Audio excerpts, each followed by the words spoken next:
mata dureen barumsa keenya sirna gaa'ila kiristaanaa. Sirna gaa'ila kiristaanaa koorsi jedhu maaliif filannee yoo jettanii gaa'illi gaariin jiraannan manni kiristaanaa jirti. Gaa'illi jiraannan tajaajiltoonni gaariin ni jiru, namni jira jechuudha.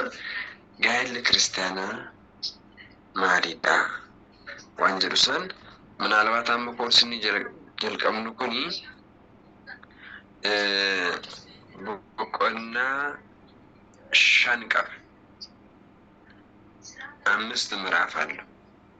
ክርስቲያናዊ ጋብቻ ለማሪፋን ጋይላ ስርነ ጋይላ ክርስቲያናቲ boqonnaa 5 of keessa qaba.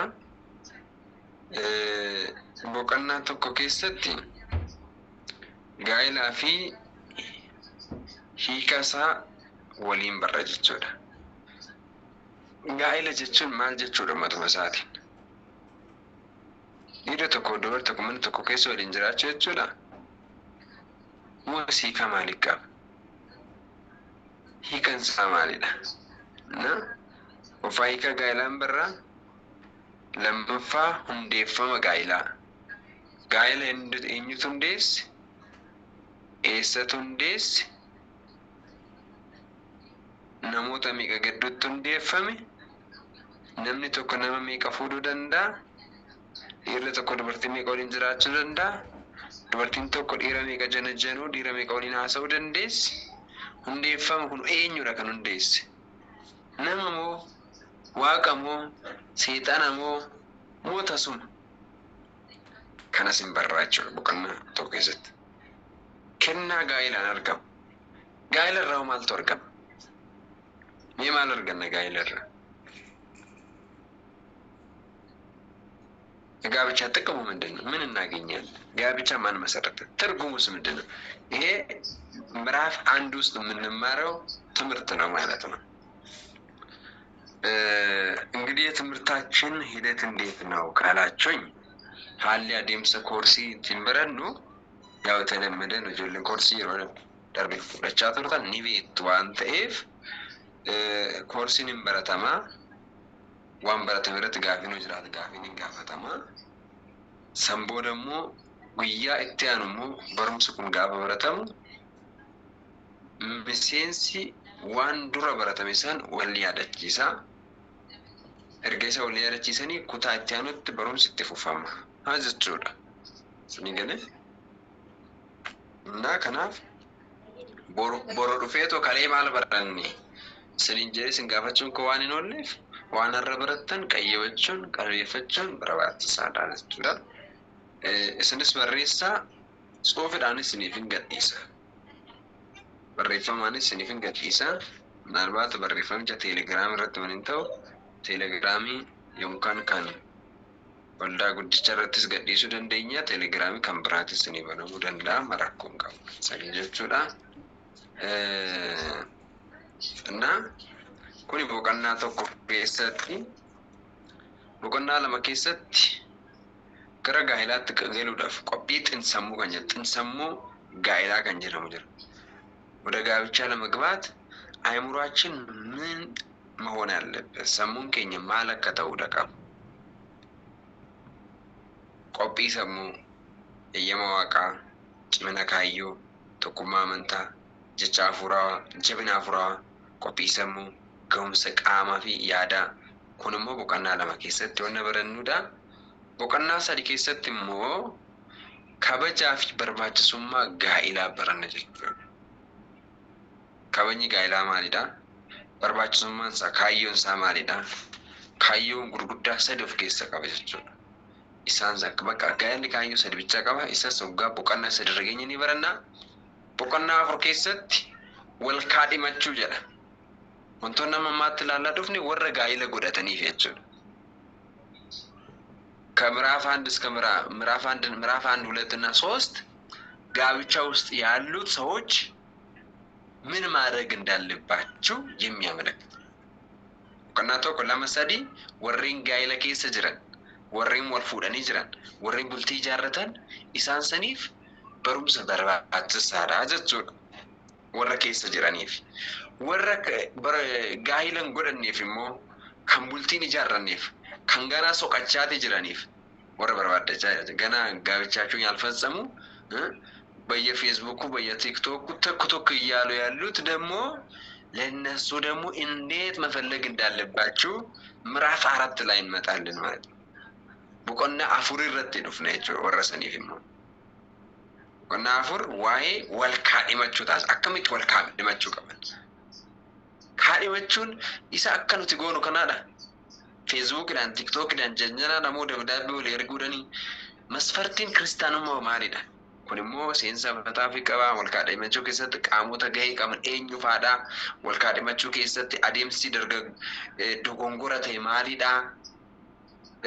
Miira fedha foonii qofaan taanii kaadhimachuun ni danda'ama hin danda'amu? Osoo waliif hin galin wal kaadhimachuun ገና ሳይግባቡ ዝም ብሎ በስም ብቻ ጮኛ አይናት ጮኛ ነው ለመባባል ያ ምን አይነት ተጽዕኖ አለው? በትምህርት ውስጥ ተማራችሁ አዲምሳ ህንመልን ካድመችሁ ካካቹን ወል ካድመችሁ ኩንሙን ጅራ ቦተ ካናተ ብረቀኒ ዋደ ወሊፍ ገሉ ተቆቤቶ አንሺመለ እኒ አነመለ ከነቦደ ጀራኒት በሚካኤል በገብርኤል ተብሎ ይሄ ምህላ ምን አይነት ተጽዕኖ አለው? በክርስትና ውስጥ ያስፈልጋል አያስፈልግም? ከከተኒ ወል ካድመቹን ጉድ ስሪ ነው ስሪ ሚቲ ኩንስ መጽሐፈ ጉልጉሉ ከሰት ወሊላላ ቁርባናን ወል ካድመቹ ኩኖ ማኒ ቁርባና ወል ካድመቹ አዩ ሳማኒዳ ሚጠቀሙ ፋይዳ ቀባ ጨራ ወልት ቡሱ ወል ካድመቹ ኦይስት ድወርቶቶ ሸኒጃት እጅሴ አነ ከናታቱ እኝ ስድሴ ደሞ ጋዲሴ ደሞ ቶለሺ ደሞ ድርቤዳ ጀዳ ጨራባሳ እጣት ቡሳቹ ራካ እጣን ከምቦ ቆርቆሮት እጣን ከምቦ ዋይን ሜሸት ኑተገሩ መጋላ ከስት እጣራን ጎናቸው እኖ ማለክ ካዩ አከሚቀባ ጋሪ ደሞ ጋሪ ምትከንጀር ብሩምሰ ገይተርገና ዶርሲሱ ፊሶዳቺሱ ደንካደመቹ yoona fuute malee atis gaa'ela godhattu jette ishiin durba yoonni dhiirammoo yoo ana malee mee dhiira si fuudhee lafa kanarra jiraatuun arga jedha. Kunoo sirriidha moo sirrii miti? Yeroo geenyu waan barannu ta'a jechuudha. Inni kan biraa qorumsa hiriyaa gaa'elaa filachuu keessatti nama mudatu jira. Hiriyaa gaa'elaaf naa ta'u eenyu kan gaa'elaaf naa ta'u kan gaa'elaan kiristaanummaa keessatti gaa'elaan na wajjin jiraachuu danda'u eenyudha? ጋብቻ ውስጥ ከኔ ጋራ መኖር የሚችለው ማን ነው? ያን ስንመርጥ ደግሞ የሚያጋጥሙ ፈተናዎች አሉ ማለት ነው።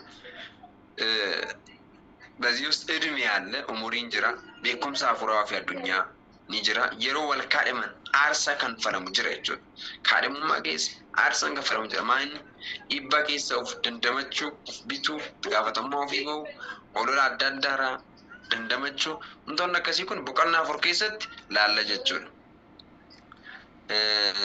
Boqonnaa afur keessatti laalla jechuudha. Boqonnaa shan keessatti raawwii fi sirna gaa'elaati.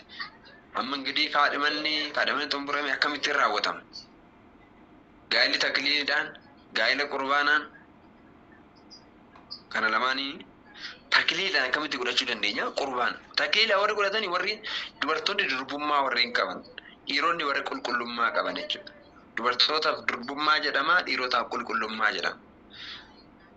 Warri kana qaban sirna kana eeggatanii jiraatan takliidhaan warri gaa'ela warri kanarraa hin qabne dubartoonnis durbummaa isaanii kan balleessan dhiironnis qulqullummaa isaanii kan balleessan maaliin wal fuudhu qurbaanan akkamitti boqonnaa shan keessatti waan barannu taasisan booda jireenya gaa'elaa booda hoo maaltu nama mudataa akkamittiin jiraachuun danda'ama?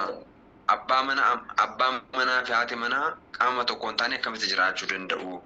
Lameenuu abbaa manaa fi haadha manaa gaarii ta'uu akka qaban xiyyeeffannoo gaa'ela keessatti kennamuu qabu. Gorsa abbootii amantaa fudhachuu gaa'ela dhiira tokkoo fi durba tokkoon raawwatamu walii kun dhorkaa akka ta'e jechuudha. Dhala dhabuun walii kun sababa ta'uu akka hin qabne koorsii kana keessatti bal'inaan mari'anna baranna jechuudha. Waaqayyoon nu barsiisa. Amantoon amma sin ta'e kun boqonnaa 5 of keessa qaba. Bal'inaan keessa gad buunee wantoota barannuudha. Waaqayyoon hunda keenya waliin haa ta'u. እንግዲህ waaqayyoon nu jalqabsiisee hamma dhumaatti immoo akka nu faana ta'u gaa'ela mana dookimaasiin kan eebbisee barumsa gaa'elaa keenyas akka nu eebbisu eeyyamaa fi jaalala Waaqayyo nuuf haa ta'u. Har'u mana dookimaas immoo kan immoo guuttee qulqulleettii Dubroo Maariyaamiin barumsa keenya keessatti kan nutti hir'atu hir'ina sammuu keenyaa hir'ina dubbii keenya hunda isheen guuttee akka mucaa isheetiin nu araarsitu nuuf gochistu eeyyamaa fi jaalala Dubroo Maariyaamiin haa ta'u. Barumsa kana እንግዲህ guyyaa qulqulluu Mikaa'elaa eegallee jirra. Hanga dhumaatitti barumsa kana barannee akka xumurru mastanaakilii yookaan immoo qormaatota garaagaraa barumsa irratti nu mudatan hunda qulqulluu Mikaa'elli akka nurraa ifatu nu eegu eeyyama isaan haa ta'u. Amma sa'aatii qabnu waliin deemuudhaaf waan xiqqoo kana waliin laallu boqonnaa tokko hiikaa gaa'ilaati. Gaa'ilaa fi hiikaan gaa'ilaa. Gaa'illi jechuun maal jechuudha? Hiikaan isaa hoo? Amma barumsa kan erga barattaniin boodatti maal adda baafattu seetani? Mahabarasabiin keenya yookaan uummanni jiraattonni amma lafarra jiran kuni haalli gaa'ilaa keenya sirriidha moo sirrii miti? Harri gaa'elatti hundeeffanne sirriidha moo sirrii miti? Gaa'ela booda immoo jireenya abbaa manaa fi haadha manaatiin jiraatan kuni sirriidha moo sirrii miti? Kaayyoo gaa'elaa sirriitti beennee ittiin jiraachaa jirraayi. Waan jedhu san gaafii kana hundaaf deebiitti argattu jechuudha. Barumsaan boodatti warreen gaa'elli keessan tabalaashee masmara galchitu jechuudha. Ni sirreeffatu jechuudha. Warreen gara gaa'elaan seenan immoo sirna siraatan kaadhimaan godhattanii gara gaa'elaatti seentu jechuudha. Inni sun akkamittiin waan jedhu barumsa booda isinii gala jechuudha. Kanaafuu warri gaa'ela keessa jirtan sayyoo warri gaa'ela hin godhanne immoo hamma barumsi kun dhumutti janjanaadhaan dhiisaa isiniin jechuun barbaada. ትምህርት እስኪያልቅ ድረስ ጅንጀና እንዳትጀምሩ የጀመራችሁ እዛው አቋርጡ። ቆይ ሱባኤ ገብቻለሁ በሉ እሺ። ሱባኤ ረንጅራ ጋፈን ጥሙር ያሶብና ይላል። ይሄን ትምህርት ሳትጨርሱ ምንም ነገር እንዳትጀምሩ ለማለት ነው። እሺ ጋa'ela jechuun hiikansaa akkasiidha. Gaa'ela jechuun tokko ta'uu abbaa manaa fi haadha manaa yookaan tokko ta'uu dhiira tokkoo fi durba tokkoo jechuu yoo ta'u akka amantaa kiristaanaatti garuu gaa'elaaf hiikan guutuun kan argamsiisu yoo qulqullummaadhaan mirkanaa'e qofaa jechuudha. Yeessanii gaa'ela jechuun maal jechuudha? Tokko ta'uu abbaa manaa fi haadha manaa yookaan dhiira tokkoo fi durba tokkoo kuni hiikaa gaa'elaati. Garuu akka amantaa kiristaanaatti adda kan godhadhu wadda. Akka amantaa kiristaanaatti akka mana amantaa barumsa mana amantaa keenyatti gaa'elli tokko hiikaa guutuu kan argachuu danda'u yoo qulqullummaadhaan mirkanaa'e qofa jechuudha. Dubartiin durbummaa isheen eegdee dhiirri qulqullummaa isaan eegee yoo mana amantaatiin taasifate qofa gaa'ela kan jedhamuu danda'u jechuudha. Abbaa keenya qulqulluu Yohaannis Afaawarqee waa'ee gaa'elaa akkas jedhanii barsiisu. Maal jedhan seetanii? Dubbiin isaanii kun nama ajaa'iba. Warra gaa'ela keessa jiru hundumaa abdii kutachiisa kana garaachillee. Gaa'elli jedhan gaa'elli karaa mana amantaatiin hin geggeeffamne yookaan sirna takliilitiin yookaan sirna qurbaanaatiin hin geggeeffamne gaa'ela gaangedhaa fi fardaati. Gaa'ela beelladaati malee kan ilma namaati miti ni jedhanii barsiisan. Nama naasasa miti dubbiin kun. በቤተ ክርስቲያን ያልተፈጸመ ጋብቻ በስጋው ደሙ በቁርባን ያልተፈጸመ ጋብቻ ምን ይባላል ነው? የበቀሎና የፈረስ ጋብቻ ነው ያሉት። እኔ አይደለም ያልኩት ደግሞ ዮሐንስ አፈወርቅ ናቸው። ለቆይ ቤተ ክርስቲያን አዋቂው ቤካ ምናምን ታከኛ ከንተ ቁልቁሉ ዮሐንስ አፈወርቅ እንጀነ ከነጁና ካብዲ ኩተን ነው ፊሚቲ ወሬን ጋይለትን ሲን ጥንቃቄና ነከግረስን ሲን ነው ፊ ወሬ ከይሰ ጅሮ አከሚቲ ነከስሬፈቹ ቀውኑ ዋንበራን ዋንቴ ፈቹ ለከምት ስሬፈቹ ቀበ ዋንጅሩ ጋፊ ከይሰ ከኘቱ ሙቀበ ጋሊ ከረመነ ክርስቲያናት ይራወታምኒ ጋይለ ፈርዳ ፊ ጋንጊቲ ጀቹ እነጁ ማል ጀቹራ ቤለዶኒ ወሎርማታፍ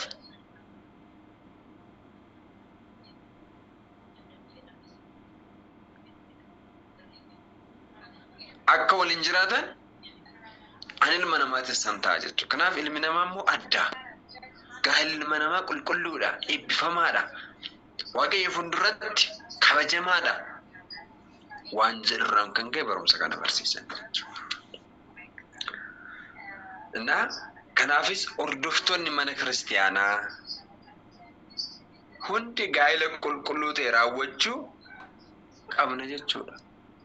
Nuti tajaajiltoota mana waaqayyooti maal raawwachuu qabna? Tajaajila qulqullaa raawwachuu qabna. Gaa'ela qulqulluu jiraachuu qabna. Gaa'ela qulqullaa hirmaachuu qabna jechuudha. Qulqulluu jechuun maal jechuudha? Gaa'ela kabarree jirra dhiirriif dubartii tokko waliin jiraachuu yookaan abbaa manaa fi haadha manaa jennee jirra. Qulqulluu jechuun maal jechuudha? እንግዲህ hiika gaa'ela arganalle gaa'ela qulqulluu jechuudhaaf qulqulluu jechuun maal jechuudha? ቅዱስ ማለት ምን ማለት ነው? አንደኛ qulqulluu jechuun kan eebbifame jechuudha. ደግማለሁ. qulqulluu jechuun maal kan ta'e? Kan eebbifame. tokko lammaffaa waan biroo irraa adda kan ta'e. qulqulluu jechuun qofaa kan eebbifame, lammaffaa waan biroo irraa adda kan ta'e, sadaffaa muuda yookaan xuraa'ina kan hin qabne qulqulluu jedhama. arfaffaa kan kabajame, shanaffaa kan jaalatame, ja'affaa kan filatame jechuudha qulqulluu jechuun. Agartanii gaa'elli kan hunda qopheessatti qaba. Gaa'elli qulqulluudha gaafa jedhu qulqulluu Phaawulos maal jechuu isaati honan jettan kan eebbifame jechuudha. Waan biroo irraa adda kan ta'e jechuudha. Muuda kan hin qabne yookaan xuraa'ina kan hin qabne jechuudha. Kan kabajame jechuudha. Gaa'elli kan jaalatame jechuudha. Gaa'elli kan filatame jechuudha. Mee warreen gaa'ela keessan jaalattan harka baasa. warreen gaa'ela keessan jaalattan sa'aatti waashuu ማለት ነው። ጥያቄ አመጣላችሁ። warreen gaa'ela keessan jaalatan nama tokko qofa nama tokko bichaatu gaa'ela fi jaalata kan keessanoo nama lama እንደዚህ እውነት መናገር ጥሩ ነው። አንዳንድ ጊዜ አማ ዶጋ ዱበተን ተጨረና ማልኒዳ gaa'ela keessa gaa'ela fi jaalachuun barbaachisaadha. Gaa'ela jechuun abbaa manaa kee jaalachuu jechuudha biraati. Dubartiin gaa'ela fi jaalattu abbaa manaa ishee ni kabajji. Abbaa manaa ishee yoo sakkaaraa inni ta'eyyuu, hodho guduu ta'eyyuu, hodho kubsataa ta'eyyuu, hora akkataa ta'eyyuu maaliif kadhattuu hin taane? Qaama ishee waan ta'eef miila dhiqxee nyaachistee raffisti yoo machaa'edha. Koonni lole shenzim jechuudha. Namni gaa'ela fi jaalatu sana dhiironnis akkasuma jechuudha. Kanaaf kan filatame filannoodhani gaa'elli qulqulluudha jedhamu kan danda'amu jechuudha. Kan kabajame gaa'ela fi kabajuun abbaa manaa fi kabaju ወንዶች ሴቶች ይላል መጽሐፍ። ሴቶች ባሎቻችሁን ውደዱ dubartoonni abbaa manaa keessaniin jaaladhaa jedha. ይቅርታ ሴቶች ባሎቻችሁን አክብሩ ይላል። አባ መና ኬሰን ከበጃ ወንዶችን ደግሞ እናንተ ወንዶች ደግሞ ሚስቶቻችሁን ውደዱ ይላል። ግልጽ ነው። dubartoonni abbaa manaa ofii akka kabajan dhiironni immoo haadha manaa ofii akka jaalatan qulqulluu Phaawulos nutti hima jechuudha. እና kabajuu qabna. kan jaalatame ta'uu qaba. Gaalli keenya ollaa biratti kan jaalatame ta'uu qaba. Maatii biratti kan jaalatame ta'uu qaba. Ijoollee biratti kan jaalatame ta'uu qaba jechuudha. Way isaan immoo baay'ata daaree kana jammaran immoo nuun jechuun qabu ollaan. Maalinni abaluu fi abaluudha. Way jalqabanii immoo har'as deemtee dhuftee nuun jechuun qabdaati. Gaala keessa baddanii galtanii jechuudha. inni haadha manaa fi qaama biraatti kan hamatu isheen abbaa manaa fi qaama biraatti deemtee kan hamattu ta'e kun gaalli hin jaalatamne hin kabajamne hin falatamne jechuudha. Gaala akkanaa kun dhimma gaala keetii abbaan kee abbaa manaa kee abbaa isa si dhalche biratti hamachuun qabdu, haadha si deesse biratti hamachuun qabdu. Gamana abbaa manaa keetii ollaa bira deemuun qabu, hiriyoota kee bira deemuun qabu. Inkwaan hiriyoota miti ijoollee kee bira gamanaan abbaa manaa keetii itti dubbachuun qabdu. Dhiironni illee akkasi. Gamana haadha manaa ofii haadha isaatti, abbaa isaatti, obbolaa isaatti, hiriyoota isaatti, ollaa isaatti, ijoollee isaatti himuun qabu. Akkas hin taane taanaan gaalli kun hin jaalatamne, hin filatamne. Muda qaba jechuudha. Xuraa'ina qaba jechuudha. Xuraa'ina jechuun immoo abbaa manaat irratti haadha abbaa manaat irratti abbaa manaa kan biraa dhiira kan biraa dabaluun gaa'ila xureessa.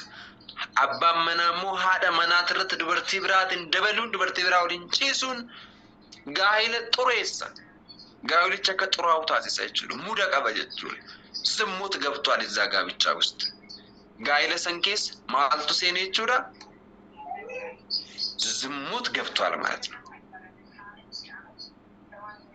መጀመሪያ ቅዱስ ነበረ፣ የተመረጠ ነበረ፣ የተቀደሰ ነበረ። ነገር ግን ከባሏ ውጭ ሌላ ስለሄደች ከምሷ ውጭ ሌላ ስለሄደ ረክሷል። ዝሙት ይባላል። ዝሙት ገብቷል ማለት ነው። እና ዋን ብሮራቲ አደታውቃ ቁልቁል ዋንጀረች ጋህሊ ዋንያተሙን ዋን ኡፈተሙን ሚዳጋን ቀበኘን አንጎዳን መዳለቡን ቀብ ኢሳን ከነራ ሁንዳ አደከን ተይዳጅ ከሀብት ከሚበላ ነገር ከሚጠጣ ነገር ከሚለበስ ነገር ከዝና ነገር ከሁሉም ራቅ ያለ ነው ማለት ለየት ያለ ነው ማለት ነው። የተባረከ ነው። እንግዲህ ጋብቻ የተባረከ ነው ስንል ቤተ ክርስቲያን ባርካ ቀድሳ ስትሰጠን ብቻ ነው። ግልጽ ነው አይደለ? የሆነ ነገር የተባረከ ነው የምንለው ካህናት በመስቀሉ በእግዚአብሔር ቃል ሲባርኩ ነው አይደለ? እኮ መስቀል ያልባረከ ቀለበት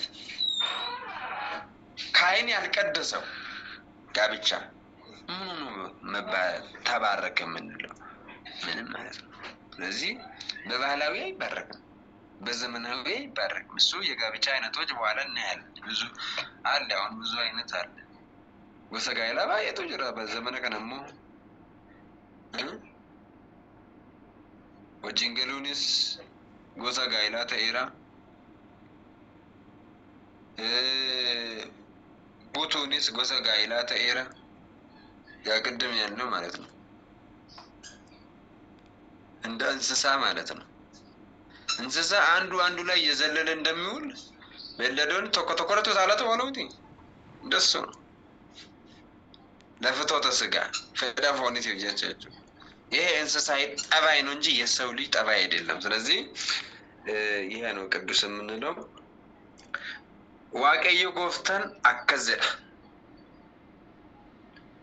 ዋቀዮ ጎፍተን አከዘደ አኒ ቁልቁሉ አከንተኤ እስኒስ ቁልቁሎተ ተአ አኒ ማለከንተ ቁልቁሉ አከንተ እኝቱ ጀደ ዋቀዮ ጀደ እኔ ቅዱስ እንደሆንኩ እናንተስ ምን ሁኑ ቅዱሳን ሁኑ ተብሏል።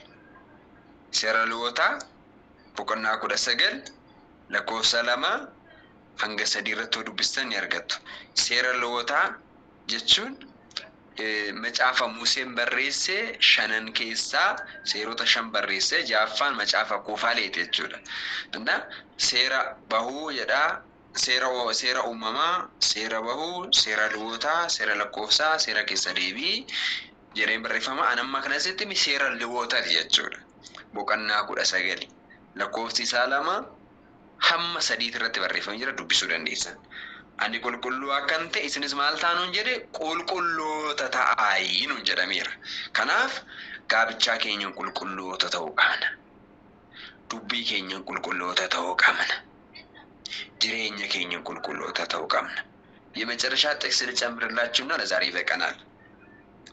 ቅዱስ ጳውሎስ እንዲህ ይላል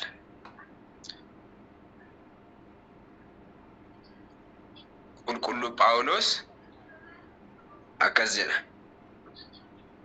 ጋይሊ ሁንዱመ ብረት ከበጀ ቀቤሳ ቁልቁሉ ሃተው ጪሲቺ ጋይልስ ሂንጡሬፈሚን ዋቀዮን ወር አለሌፊ ኤጅቱት ሙርቴሴ ጅራ አኑም ጀሪኑ በሬስ ኩኒ ኤርጋ አባ ኬኛ ቁልቁሉ ጳውሎስ ወረሰባ ኤብሮታ ቡቀና ኩደ ሰዲ ለኮፍሳ ፉሪ አንገሸን ጨቀሰነ ቀበዳ ጨቀሰ ለመስኒት መንጅራራ ቦሩ ሲኒንጋ ፈጣ ሴራ ልወታ ቡቀና ኩደ ሰገል ለኮፍሳ ለማንገሰዲ ቁልቁሎታ ከተወቀም ንኑት መንጅራ ቁልቁሉ ጳውሎስ ሞ ጋይል ቁልቁሉ አከቴኑት ማጅራ ጋይል ማሪዳ ቁልቁሉዳ አከነኖ እንጀራ ጋይል ሁንዱ ብረት ከበጀ ቀቤስ ጀራ ጋብቻ በሁሉም ዘንድ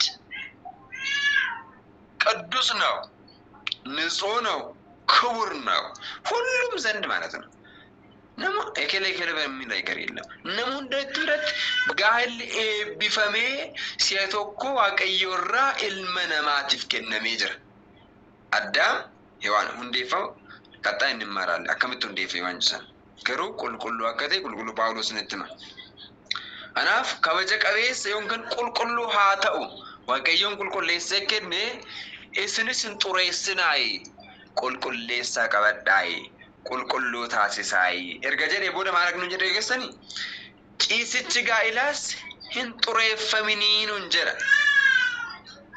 ጪስች ጋይላን ጡሬፈኝች አባ መናፊ ሃቲ መና ጋፋ ወሊን ጪሰን ጋይልሱን ማልን ቀበጭ ጡሩ አይነን ቀቡጀቹ ግብረ ስጋ ግንኙነት የምንለው ማለት ነው። ባልና ሚስት አብሮ ስተኙ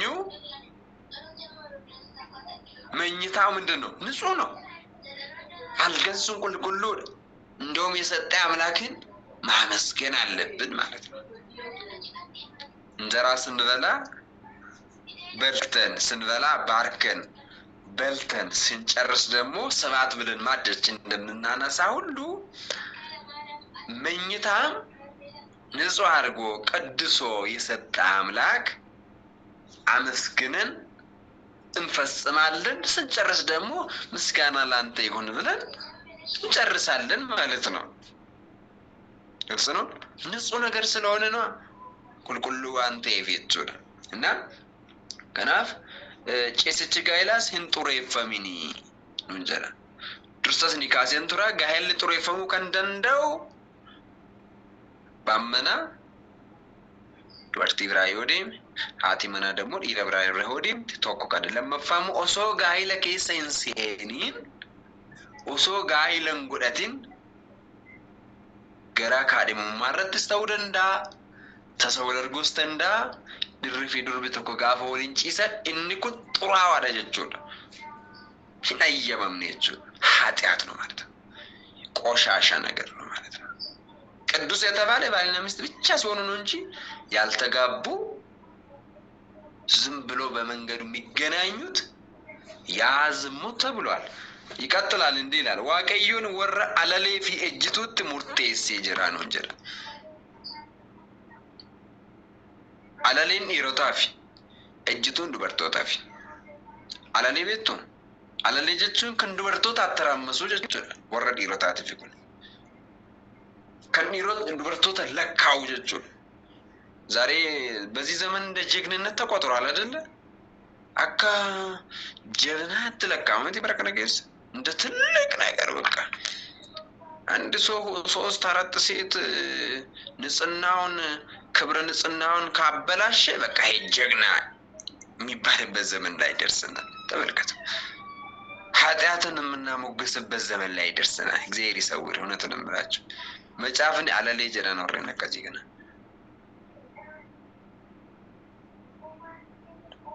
warreen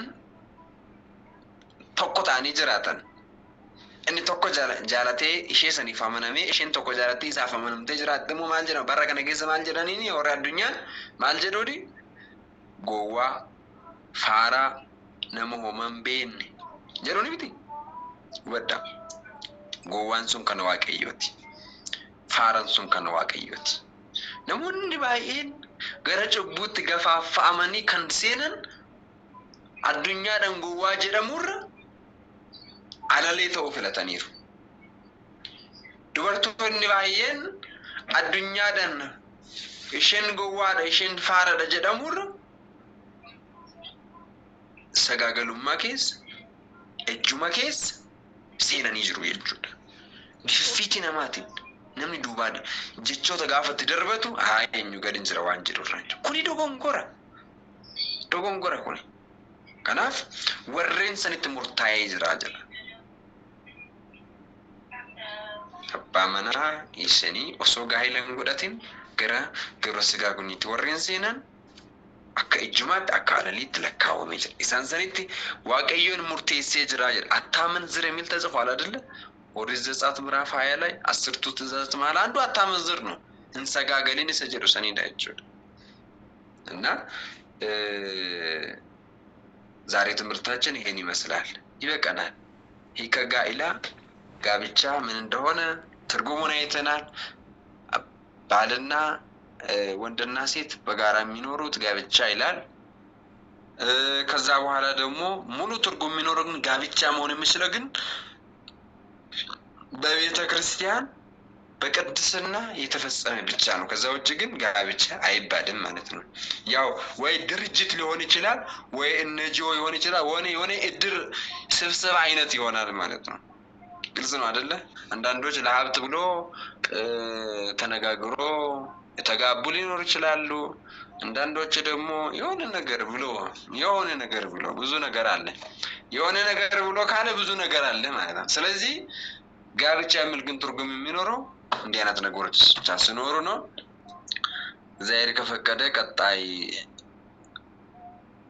ክፍለ ጊዜ የምንማረው ስርዓተ ጋብቻ መስራች ማን ነው፣ እንዴት ተመሰረተ የሚለው ይሆናል። ሰገንታታ ኑረት እንዴፋ መጋይላላል አይኙት እንዴስ አካሚቴን እንዴፋ ዋንጀሮቹ ዛሬ በዚህ ላይ በቀናል። ያው ዛሬ እንደ መግቢያ ነው፣ አንደኛ መጀመራችን ነው። እናንተም እንግዲህ ጋብቻችሁን የምትፈትሹበት ነው። ጋይለ ኬስ ሰንከራቲን ዳወተን ይችላል ኬስ ሳዴም ተን የምትዳስሱበት ነው። ምን ይመስላል ባሌ ምን ይመስላል እኔ ምን ይመስላል ጋብቻዬ እንዴት ነው ብላችሁ የምትዳስሱበት ነው። ዛሬ እንደ መግቢያ ነው፣ ይበቃናል። እንግዲህ ያስጀምረ አምላክ እንዲያስጨርሰን የሱ ፈቃድ ይሁንልን። እናንተም ደግሞ የተማራችሁትን በልቦናችሁ ያዙ። ጥያቄ ከነገው ተጠይቃላችሁ አንድ ላይ አድርጉ።